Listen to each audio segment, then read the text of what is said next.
Assalamualaikum, selamat pagi anak-anak. Gimana kabarnya hari ini? Baik, hari ini kita akan belajar mengenai sistem pembayaran dan alat pembayaran. Adapun tujuan pembelajaran yang akan kita capai hari ini yaitu yang pertama, peserta didik dapat memahami pengertian dan komponen sistem pembayaran. Yang kedua, peserta didik dapat memahami kewenangan dan peran bank dalam sistem pembayaran. Yang ketiga, peserta didik dapat memahami pengertian apa itu alat pembayaran. Dan yang keempat, peserta didik dapat memahami evolusi alat pembayaran. Di sini Ibu sudah menyiapkan kolase gambar terkait materi pembelajaran yang akan kita pelajari. Sistem pembayaran merupakan seperangkat aturan, lembaga, dan mekanisme yang digunakan untuk melaksanakan pemindahan dana guna memenuhi suatu kewajiban yang timbul dari suatu kegiatan ekonomi. Sistem pembayaran merupakan sistem yang digunakan dalam proses pemindahan sejumlah nilai uang dari satu pihak ke pihak yang lain. Secara garis besar, sistem pembayaran dibagi menjadi dua jenis, yaitu sistem pembayaran tunai dan sistem pembayaran non-tunai. Perbedaan dari kedua jenis sistem pembayaran ini terletak pada instrumen yang digunakan. Pada sistem pembayaran tunai, instrumen yang digunakan berupa uang kertas dan uang logam. Sedangkan pada sistem pembayaran non-tunai, instrumen yang digunakan berupa alat pembayaran menggunakan kartu ATM, kartu debit, kartu kredit, maupun uang elektronik. Selanjutnya, ada beberapa komponen sistem pembayaran. Antaranya yang pertama, penyelenggara. Artinya, terdapat institusi atau lembaga yang menawarkan dan menjamin penggunaan sistem pembayaran. Yang kedua, infrastruktur. Artinya, terdapat sarana fisik yang dapat mendukung proses operasional pembayaran yang dilakukan oleh pihak yang melakukan transaksi. Yang ketiga, regulator. Regulator merupakan kebijakan atau aturan yang ditetapkan dalam proses pelaksanaan suatu sistem pembayaran. Yang keempat, instrumen.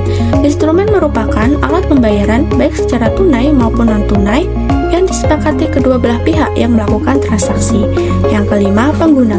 Pengguna adalah konsumen yang menggunakan atau memanfaatkan sistem pembayaran. Kewenangan mengatur dan menjaga kelancaran sistem pembayaran di Indonesia dilaksanakan oleh Bank Indonesia yang dituangkan dalam Undang-Undang Bank Indonesia. Bank Indonesia menganut 4 prinsip dalam menjalankan tugas pengawasan dan menjaga kelancaran sistem pembayaran di Indonesia. 4 prinsip tersebut yaitu yang pertama, keamanan. Bank Indonesia akan berperan sebagai keamanan dan memberikan pendampingan hukum kepada konsumen maupun penyedia jasa. Yang kedua, kesetaraan akses.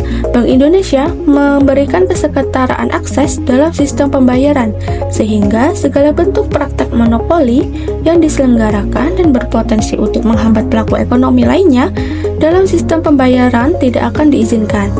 Yang ketiga, pelindungan konsumen. Bank Indonesia memberikan jaminan kepada konsumen dengan adanya kepastian hukum kepada konsumen dan penyedia jasa dalam divisi perlindungan konsumen jika mengalami masalah yang merugikan dalam sistem pembayaran. Dan yang keempat, efisiensi. Bank Indonesia harus menjamin pelaksanaan sistem pembayaran dapat berjalan dengan lancar dan efisien serta dapat digunakan secara luas. Materi selanjutnya yaitu mengenai alat pembayaran. Alat pembayaran adalah suatu alat atau media yang digunakan untuk melakukan transaksi jual beli dalam kegiatan ekonomi. Evolusi alat pembayaran berkembang sangat pesat. Alat pembayaran terus berkembang dari alat pembayaran tunai, alat pembayaran non-tunai. Adapun evolusi macam-macam alat pembayaran tersebut adalah yang pertama, sistem barter. Sebelum munculnya kontak uang, sistem barter menjadi cara alternatif manusia dalam melakukan transaksi. Orang-orang akan menukar barang atau jasa yang dimilikinya dengan barang atau jasa lain yang mereka butuhkan. Yang kedua yaitu uang logam dan uang kertas. Seiring berjalannya waktu, uang logam dan uang kertas mulai digunakan untuk melakukan transaksi.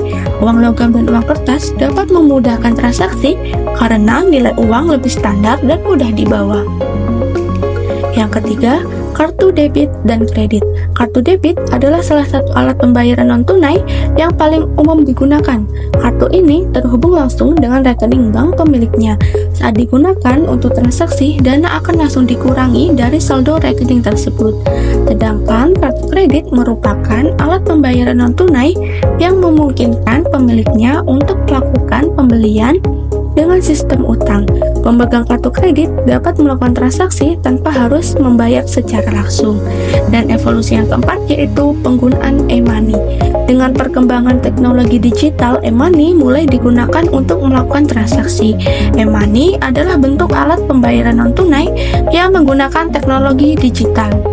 Pengguna dapat menyimpan dana dalam bentuk elektronik di dalam suatu aplikasi atau kartu khusus. Uang elektronik dapat digunakan untuk melakukan pembayaran dalam kegiatan ekonomi. Dan yang terakhir yaitu KRIS.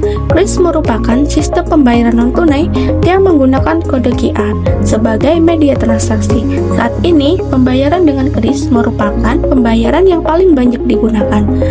Setiap pedagang memiliki kode QR unik yang dapat dipindai menggunakan aplikasi pembayaran digital atau e-wallet. Evolusi alat pembayaran ini memberikan banyak manfaat bagi para penggunanya. Manfaat tersebut diantaranya yang pertama, kemudahan dan kecepatan dalam melakukan transaksi. Yang kedua, keamanan yang lebih tinggi karena tidak perlu membawa uang tunai dalam jumlah yang besar. Yang ketiga, meminimalisir resiko kehilangan atau pencurian uang tunai.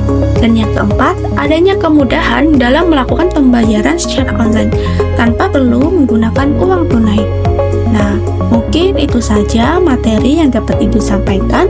Semoga anak-anak sekalian dapat memahami materi pembelajaran yang Ibu sampaikan dan tujuan pembelajaran kita hari ini dapat tercapai dengan baik. Ibu akhiri kegiatan belajar kita hari ini. Wassalamualaikum warahmatullahi wabarakatuh. Selamat pagi semuanya.